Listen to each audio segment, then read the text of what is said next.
A secure location on top of the ridge in the heart of the beautiful Missouri Ozarks. This is A View from the Bunker. Now, here's Derek Gilbert. We're living in prophetic times, the fulfillment of Bible prophecy happening, it seems, right in front of our eyes. Welcome to A View from the Bunker, whether you're listening at vftb.net, Spreaker.com, or wherever fine podcasts are sold, or if you're watching the YouTube channel, youtube.com/Derek Gilbert. You'll recognize our guest here, as there's no hiding the trademark goatee now. It's become sort of a trademark for him. He's the author of a number of books on Bible prophecy, the Psalm 83, Missing Prophecy Revealed, and the Now Prophecies more recently. Now Prophecies, Nuclear Showdown in Iran, Revealing the Ancient Prophecy of Elam. We've got Revelation Road, Hope Beyond the Horizon. Okay. That was an earlier book, and it had stumbled me there. And then the sequel to that is just come out as Apocalypse Road, Revelation for the Final Generation. Okay. Well, at least you don't have the handicap of having Tom Horn writing your subtitles, which are as long as the entire first chapter of some books. Yeah. But anyway, please welcome Bill Salus back to the program. Bill, it's Derek, thanks doing a this lot. face-to-face for the first time. We've done some via Skype video, but I think this is our first one face-to-face, at least not for a DVD somewhere from a prophecy conference. Right, yeah. But you have been writing about a number of things that have just really shed new light on prophecies, finding things in Psalm 83, with which seems to fit very well with the timeline of Ezekiel 38-39, and if we get some time, we really want to talk with you in some more depth about that. But you also had a really interesting, I guess let's talk about this, because I had the opportunity to talk to Joel Richardson recently about the very cordial debate that you had. And by the way, kudos for doing it in a way that I think sets an example for the way we should be when we're trying to sharpen one another, iron sharpening iron. A discussion of who represents Mystery Babylon, who Mystery Babylon represents, rather, in Bible prophecy. Joel takes the position that it's Saudi Arabia, and you are looking for coming at this from a different perspective. Yeah, he has put forward the idea that Mecca could be the great city of Revelation 17-18. Yes. There's generally 5 candidate cities. You've got New York City, Jerusalem, rebuilt Babylon, Iraq. Probably the more popular view that goes back from the time of the Church Fathers, the Protestant Reformers, and a lot of our contemporaries today, is Rome, the city being Rome. But he came forward with the concept of Mecca, which is in line with his teachings of a Muslim Antichrist, so they sort of go hand in hand. Joel and I are good brothers in the Lord. Actually, matter of fact, we've become closer as a result of the debate. That isn't normally the results of something like that. But we made a decision in this debate to make it a discussion/debate, educational, a lot of research we both brought to the table, to put the facts out there and let people make their own decision. Right. And certainly not to, because as we see things get more electric out here, as the stage is setting more, as the prophecies are starting to get ready to find their fulfillment, we're hoping, and we're starting to see this a little bit, an increased appetite for prophecy among Christians and new believers coming in, interested in what does the Bible say predictively about the days going on. The last thing we wanted to do, Joel and I being mature in the Lord, was to stumble into these people and get into divisions and schisms and things like that, which, unfortunately, there's just too much of that going on in the body right now. Right. Yeah, there are a lot of fights taking place over non-essentials. My view of prophecy is that while God has given us glimpses, he's not called Yahweh of hosts, Lord of armies, for nothing. He's a general. And so just as the apostles, who learned directly from Jesus, probably the greatest theological teacher in history, I would guess, they didn't understand the prophecies of his first coming. We're probably not going to understand the prophecies of his second coming any better than they did. And we will probably get the outlines, but I think the fine details are probably concealed for a reason, because as Paul wrote to the church at Corinth, the archons, the rulers of this age, didn't understand it, or they wouldn't have crucified him. That's absolutely right. And this was kind of an exciting challenge for me, because the shows I've been on with you before, the Psalm 83 book, the Now Prophecies dealing nuclear showdown in Iran. These are dealing mainly with Middle East-centered events, right? And events that could happen at the present time. Now prophecies, prophecies that could happen at the present time, lacking preconditions. We could wake up tomorrow, they could happen, that type of thing. And the stage is set for these things to start to happen. And there's almost a baker's dozen of them that I put forward in the Now Prophecies book. But this is a little different. This is what happens down the road, when we get to that point where Satan is no longer restrained, you have supernatural deception being unleashed as signs and lying wonders. Satan puts forward his closing arguments on humanity. And regardless of Joel's position or my position, Joel and I both want to let people know, this is a bad thing that's coming down the road. When you look at the details of this harlot world religion in Revelation 17, that then morphs into the commercial Babylon of Revelation 18, you don't want anybody to go through that stuff. Now you're intertwining these judgments in Revelation, the seal judgments, and then ultimately the trumpet, and then the Antichrist is on the scene, the bowl judgments. And we're in the age of grace right now, and there is persecution going on in the body of Christ, especially in other countries, Iran and China now, and India. But we're, Americans right now are in age of grace. We're not going to necessarily escape persecution. Things could happen coming our way. There's so many turbulent things going on. It's interesting. I was just thinking about this the other day, and you're following this, being a host now on Skywatch, of course. It used to be that every 10 days there was some kind of a headline that seemed like it had prophetic implications, but now it's almost every 10 minutes. Derek. It's hard to almost keep up on this stuff. Right. But the main thing we try to do, here's actually the DVD that you're talking about. It's called Mystery Babylon, the Identity of Mystery Babylon, Mecca or Rome. And it's a 3-hour debate, discussion, and we each put good arguments forward and rebuttals and things like that. But we thought that this was something people should know right now, because when it happens, and I personally am a pre-trib rapture believer. Joe, I'm not sure Joel is, and I'm certainly not trying to say you all have to believe in what I'm saying there, but I believe that we could be out here at any given time, and when that happens, the restraint is removed, and Satan's going to come forward with some powerful closing arguments, signs and lying wonders. We don't even know what that's going to mean. We get hints and things like that. I know you're teaching some things that are very interesting, dealing with the artificial intelligence and things that are forthcoming. But yeah, just trying to let people know, no matter what city you think it is, do your homework and make sure that you don't get stuck living in that time, especially if you have an opportunity to be raptured prior. Right. So what are some of the characteristics of the woman in scarlet, the Mystery Babylon, and why do you feel that Rome is the most likely candidate to fulfill that role? Okay, yeah. Well, Mystery Babylon, it says mystery, and it's a mystery. Yes. Okay, Mystery Babylon, the mother of Mystery Babylon the Great, mother of harlots and abominations of the earth. She sits on many waters, we're told. That John gets a vision. Angel shows him, one of the angels with the 7 bowls, gives him a vision, and he sees this woman sitting on many waters, sitting on a scarlet beast. That would be the Antichrist. So we actually see a symbiotic relationship. The Antichrist is playing a little bit subservient role, second fiddle, to prop up this global religion. It says that the inhabitants of the earth are drunk with the wine of her fornication. Kings of the earth are committing fornication with her. Now that's related to spiritual idolatry. So it's a global religion. We find out in the prophecy that the many waters represent tribes, tongues, peoples, and nations. Global religion comes on the scene in the end times. Antichrist is in cahoots with it, propping it up. It says in Revelation 17:7, we're in the Revelation 17 is what we're talking about here, that the harlot, the beast actually carries the harlot to her heights, right? So it's interesting. And then they talk in Revelation 17 about some of the characteristics of the beast itself, but also, since it's a mystery, by definition, a mystery was something that was concealed in the Old Testament, but revealed in the New Testament. So the angel comes along and gives us the revelation of what this mystery is in Revelation 17:7 through Revelation 17:18, and those are intertwined verses with a little bit about the beast, but a little bit about the identity of the harlot. Revelation 17:9 says the harlot sits on 7 hills, and that can be mountains or hills. And so that was, of course, what Rome was, the city that sat on 7 hills. Matter of fact, at that time, John wrote some of the Roman coinage had the goddess Roma minted on the coin, lounging on 7 hills. Then we find out in Revelation 17:15 the fact it's global. It sits on tribes, tongues, nations, many waters.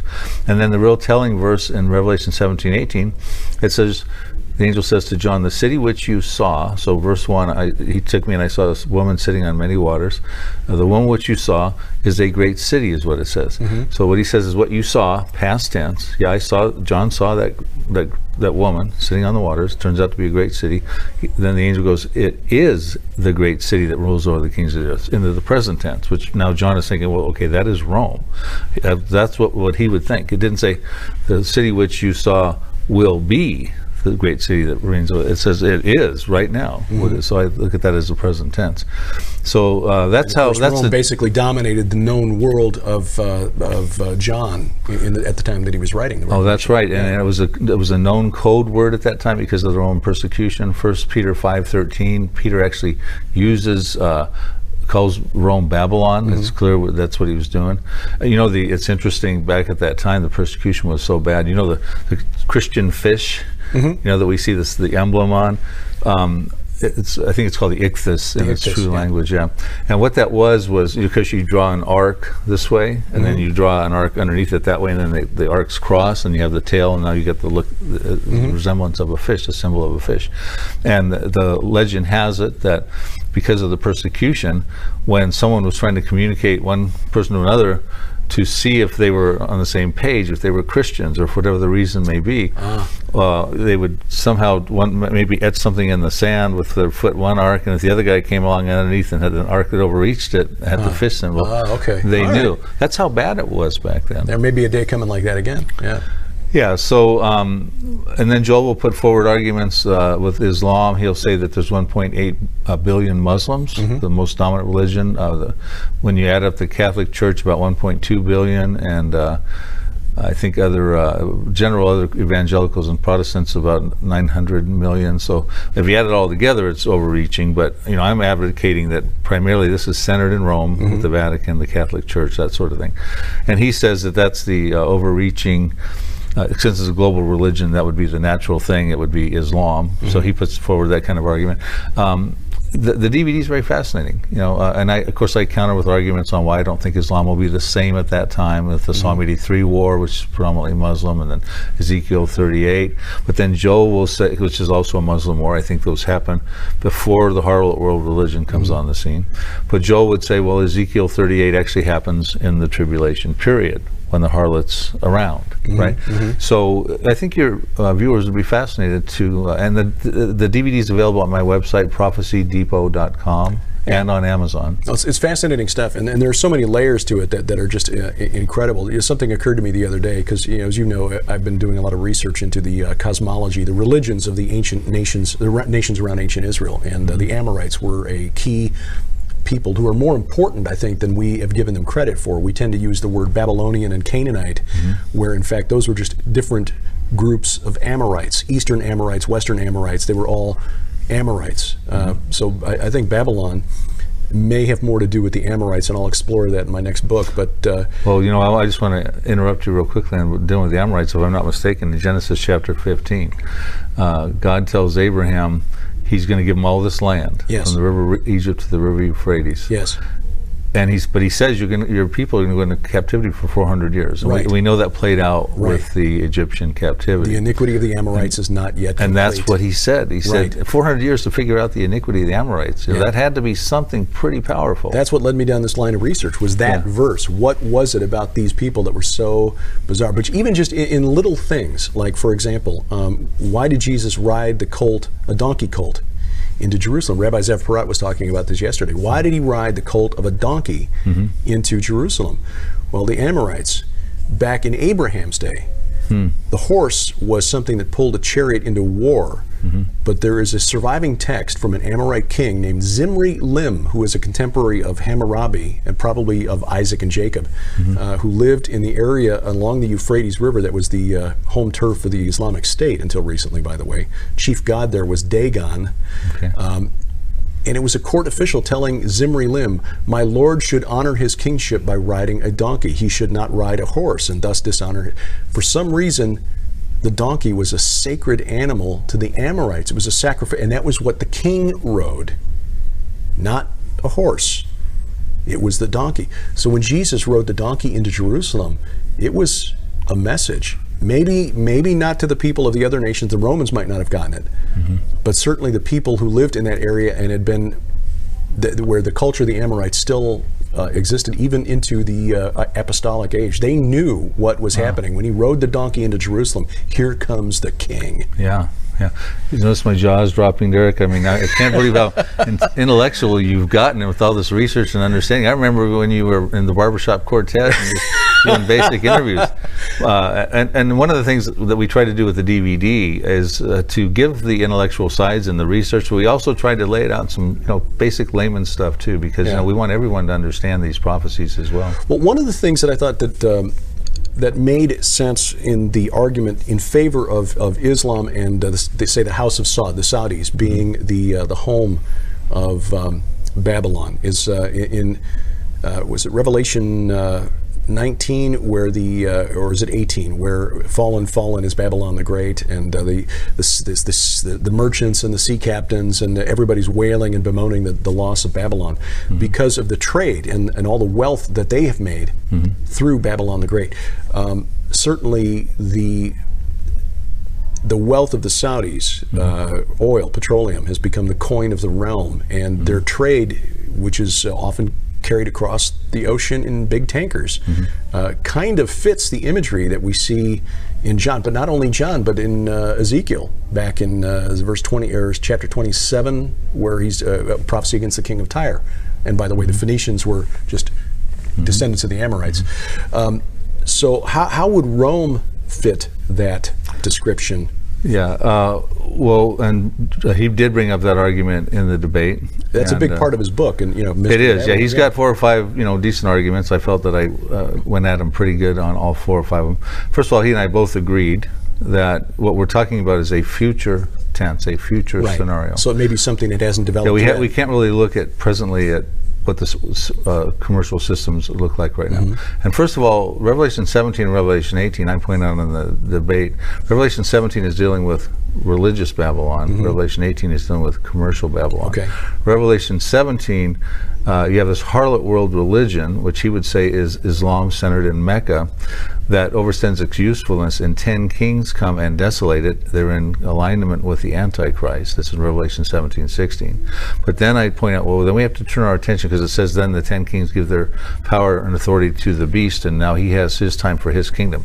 Well, his kingdom actually is in Revelation 13, where we find out no one will buy or sell unless they take a mark in the right hand of their forehead. That becomes commercial Babylon. The destruction of Revelation 18 is different than the 10 kings desolating the harlot in Revelation 17:16, because that's God doing that, and it says in 1 hour you are thrown down and be found no more. And you get into at that point the whole Antichrist system is collapsing now, because no one can buy or sell, and it doesn't matter whether you have a mark on your right hand or upon your forehead or that sort of thing. But also Saudi Arabia at this point, I said, Joel and I both agreed, look, if Saudi Arabia was destroyed today, the world economic systems would not collapse. If the Vatican was destroyed today, the world economic systems would not collapse. And we're talking about a future scenario when the sealed judgments are probably happening. There's famines and pestilences. There's been wars. A global order has to come in and kind of harness that, try to restore some sort of normalcy. I believe that could be the harlot world religion. So we look at the present versus the future. Saudi Arabia presently is, they're trying to find different ways, as are so the UAE, the Gulf Cooperative Council states, to bring in revenues into their country. The oil, the petrodollar is threatened, and sort of things like that. So what we see economically with Saudi Arabia right now, they're going through all kinds of changes with this new Prince bin Salman. He's been throwing people in jail. He's, this whole thing. So you just can't put your finger on the pulse of what will be in the future, be it 5 years, 10 years, 50 years. We don't know exactly when the harlot's going to be on the scene. And say that because what we see right now is what we're going to thus have at that point. So we have to look at, in my estimation, other details to see what seems to make most sense. Now, one of the arguments I put forward, and I asked Joel, and this is a bit of a red flag for me, I said, Joel, listen, I can cite church fathers, Iranian, Tertullian, and I listed a bunch of them, reformers, John Calvin, John Knox, John Tyndale, contemporaries, Tim LaHaye, Vernon McGee, Dwight Pentecost, Dr. Reagan, Ed Hinson, a whole list of people. that subscribe to Rome. It's throughout time. It's always been the popular view.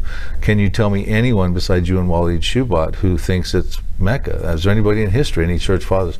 And he doesn't have anybody. And that doesn't mean it can't be Mecca. Daniel 12:4 tells us there'll be a time when knowledge will increase, people will travel to and fro. But it was a bit of a red flag for me because he's very good in his Islamic Antichrist book, bestseller, New York Times bestseller, in citing people who found an Islamic Antichrist, some of the old commentaries and things like that. But he couldn't find anybody, and I'm still kind of waiting to hear, because that would add a little, in my estimation, help him a little bit with more credibility. Sure. Let's turn a little bit to events in the news. You mentioned Mohammed bin Salman, and certainly he's shaking up the geopolitics of the region. But back in December, and this was just reported recently after it was translated, President Erdogan of Turkey announced in front of the 57 member nations of the Organization of Islamic Cooperation that they should put together a joint Islamic army to confront Israel. Now, as we're coming up in May on the 70th anniversary of Israel's independence, how do you process that as a scholar, student of Bible prophecy? What role does Turkey play? Is this something that we should pay close attention to? Well, I look predominantly as what scriptures do we have, prophetically speaking, where Turkey's involved. And Joel and I would both agree they're in a prophecy called Ezekiel 38 and 39, Gog and Magog invasion. I actually think Russia spearheads that. Joel believes Turkey spearheads that. Undoubtedly, these Shiites in Iran and these Sunnis in Turkey and in Saudi Arabia, they're wanting to reestablish a caliphate that was destroyed in 1970, 1920 by the Ottoman Empire when it was destroyed in World War I. Iran's trying to do it as they spread their noose of terror, as Benjamin Netanyahu calls it, through the Middle East to have a Shiite caliphate. And then Erdogan's coming up with a central figure now trying to establish the Sunni caliphate like that. We know that Iran and Turkey come together in Ezekiel 38 and 39 to invade Israel. Of course, and those are predominantly all Muslim countries. Now, not all the 57 nations you were talking about per se. Actually, I believe Psalm 83 countries will be in their own independent prophecy prior to that. And that would build those countries sharing common borders with Israel. The Jordan and Lebanon and probably Syria and Iraq, the Palestinians, Hezbollah, Hamas, Saudi Arabia, Egypt. They're not in Ezekiel 38, so they're not mentioned. And Ezekiel's pretty specific about who he mentions.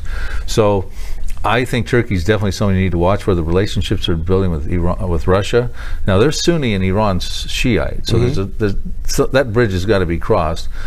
The way it seems to get crossed is, the common denominator amongst Sunnis and Shiites is they just don't like Israel. That would draw them together. Certain circumstances, you could see how they would come cohesively together. And that prophecy is dealing with this coalition of 9 members coming into Israel to invade them for great plunder and booty. Something is an Israel, I believe, that doesn't exist quite yet, that dwells securely without walls, bars, nor gates. These are details about that Israel when this invasion happens. Something about that Israel changes, and I believe that after they can dwell securely after they deal with the Arabs around them, and they will be wealthy. They'll probably expand territorially. The scriptures I point out in my Psalm 83 book, and that at that point you've got an Israel that is dwelling securely, that's probably quite wealthy.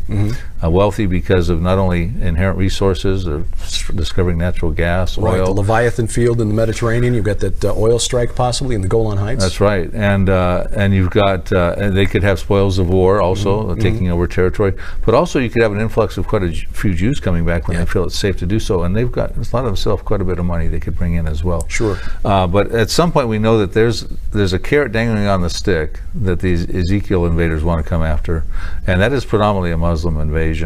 So now Joel actually thinks that Ezekiel 38 begins in the first half of the tribulation.